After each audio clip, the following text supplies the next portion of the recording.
Iowa City, January 1939. A graduate student named Mary Tudor walks into a room at the State Soldiers' Orphans Home and sits across from a 10-year-old boy named Norval. He doesn't know why she's there. She smiles and tells him he's a fluent, natural speaker. She says his speech is exceptional. She says he should be proud. None of it is true. Norval does not stutter. Mary Tudor was not there to help him, and the man who designed her study would spend the rest of his life making sure nobody found out what happened next. There is a particular kind of secrecy that settles over a piece of research when the people who ran it know, from the first moment of results, that they went somewhere they should not have gone. It is not the secrecy of fraud. It is the secrecy of recognition, of looking at what you have made and understanding that the world will not forgive you for making it. And it asks a question that goes far beyond the Iowa orphanage in 1939. It asks something about every one of us, about the gap between who we believe we are and what we are actually capable of doing when someone with authority gives us a rationale and a clipboard. And it is exactly these questions, the ones that make us uncomfortable, that the human code was made to answer. Wendell Johnson was not a monster. That is the first thing you need to understand, because the easier version of this story, the one where a cruel man does a cruel thing and that is the end of it, is not what happened. And it is not what makes this worth examining. 50 years after the fact, Johnson was a man shaped by a specific wound. He grew up in rural Kansas in the 1920s, a boy who stuttered so severely that classrooms became ordeals and conversations became negotiations with humiliation. He was bright, observant, and he turned his suffering, as some people do, into a research question. By the time he arrived at the University of Iowa in the 1930s and began working under the speech pathologist Lee Edward Travis, Johnson had developed a theory that would define his career. He called it diagnosogenic theory. The idea was elegant in its simplicity. Stuttering, Johnson believed, was not a neurological condition that children were born with.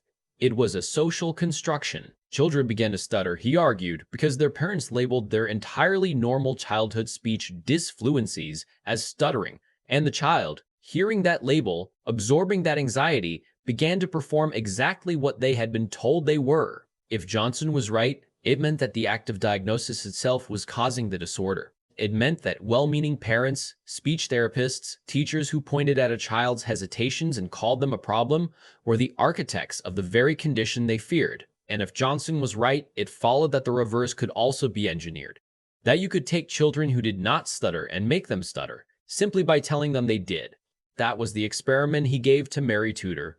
She was 22 years old, a graduate student, and she carried Johnson's design into the orphanage in January 1939 with the systematic care of someone who believed she was doing science.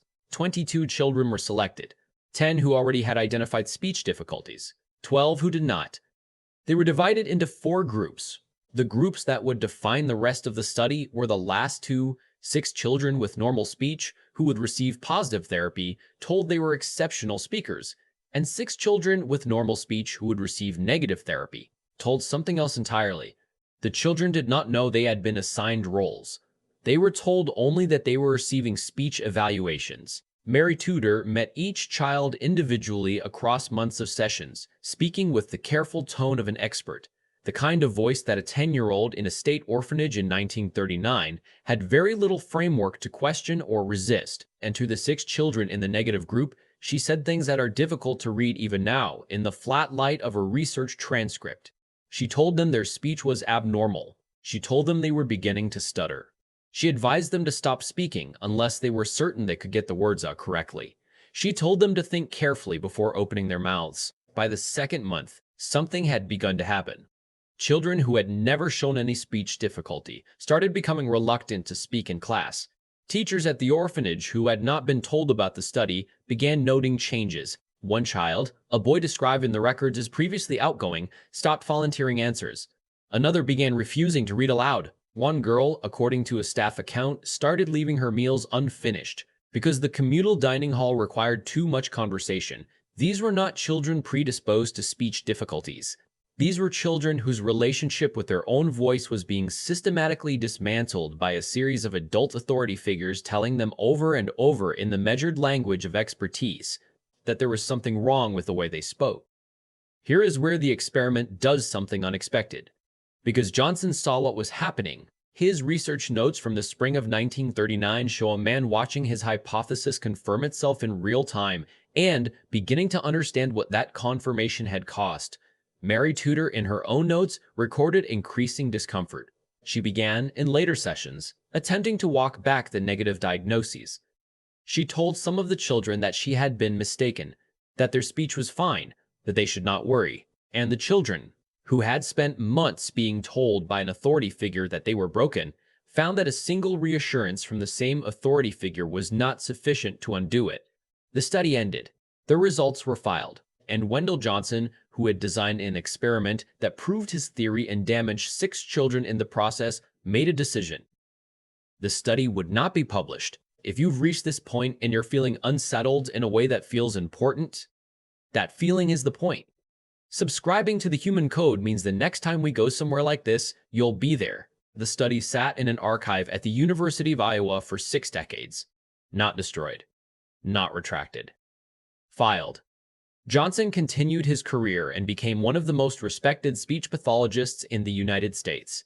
He wrote books. He trained graduate students. He gave lectures. He died in 1965 without ever having published what happened at the Iowa orphanage. And it is possible, scholars still argue about this, that he told himself it was a mercy, that servicing the research would only compound the harm by attaching the children's names to a stigmatized finding.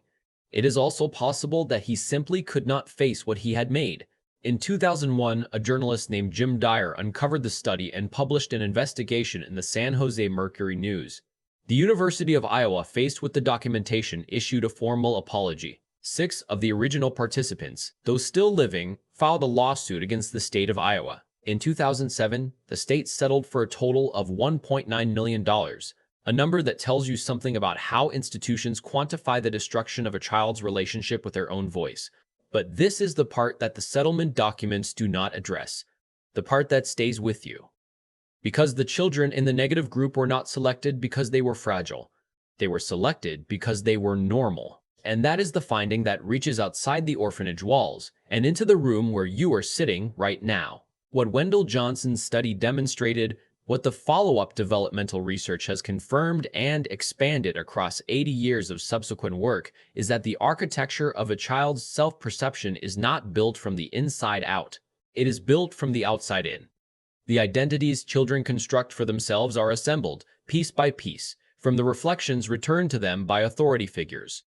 Parents, teachers, coaches, older siblings, and when those reflections say, "You are broken, you are deficient, there is something wrong with the way you function in the world," the child does not argue. The child builds that information into the structure of who they are. Neuroscience gives us a mechanism for understanding why. In early childhood, the prefrontal cortex, the region responsible for critical evaluation, for examining a claim and asking whether it is true, is still developing. The brain of a young child is, by neurological necessity, a high-trust learning system. It is designed to absorb information from its environment with minimal filtering, because that absorption is what allows rapid development. The same neural architecture that makes a child a phenomenal language learner, a phenomenal social learner, makes that child catastrophically vulnerable to authoritative misinformation about their own nature. The brain does not yet have the circuitry to say, "This adult may be wrong about me." It incorporates the adult's assessment as data, and here is what that means for you specifically. Not for children in 1939, for you. Think about the things you believe about yourself that you have never examined, the ones that feel like facts rather than opinions. I am not a natural communicator. I am not creative. I am not someone who handles pressure well. I am not athletic. I am not the kind of person who is good at mathematics. Think about how old those beliefs feel. Think about whose voice was the first voice you heard say them. You did not arrive at those conclusions by testing them against reality over decades of careful experimentation. You received them. In most cases, you received them before you had any neurological capacity to evaluate them, and you have spent the years since then finding evidence that confirms what you were told, and discarding evidence that contradicts it, because the brain's confirmation mechanisms are not interested in truth. They are interested in consistency, in making the world match the model.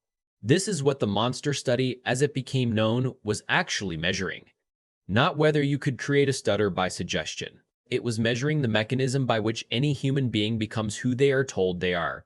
The question of whether you would have behaved differently than Mary Tudor, differently than Wendell Johnson, is one that most people answer immediately. Of course.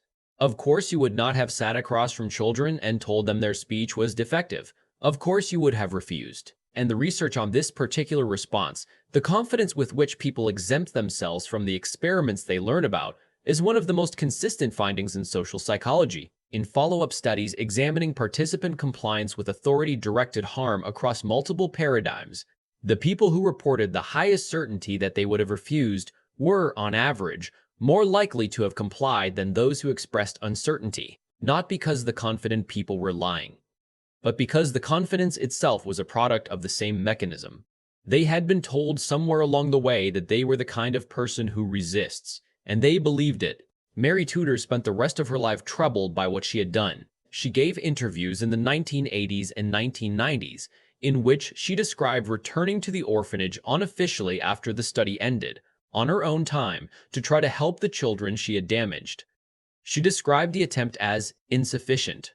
She described herself as someone who had followed instructions from a person she trusted and had not stopped to ask what those instructions were producing. She was 22 years old.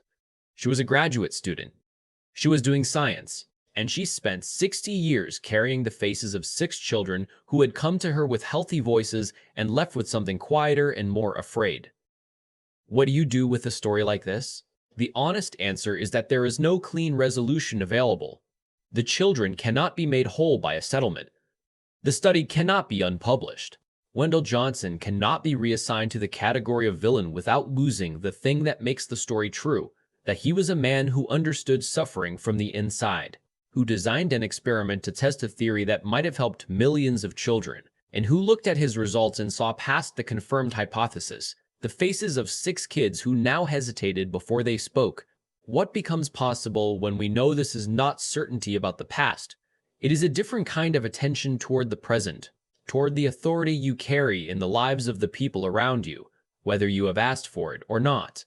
Every parent, every teacher, every older friend, every manager carries the same capacity that Wendell Johnson carried and that Mary Tudor delivered, not the capacity for cruelty, the capacity for careless truth-telling, for labeling without understanding the weight of labels, for telling someone what they are before they have had a chance to find out for themselves. The children in the negative group at the Iowa orphanage were not told they were bad people. They were told something more specific and more durable. They were told that the instrument through which they connected to the world, their voice, was unreliable. And they believed it, because children believe the people who are supposed to know. Here is the question that this study leaves open, and it is the one we're sitting with. Can you remember a moment when someone in authority told you something about who you were, and you have never quite examined whether it was true? And if you went back and examined it now, with everything you know about how those beliefs are formed and why they persist, what would you find?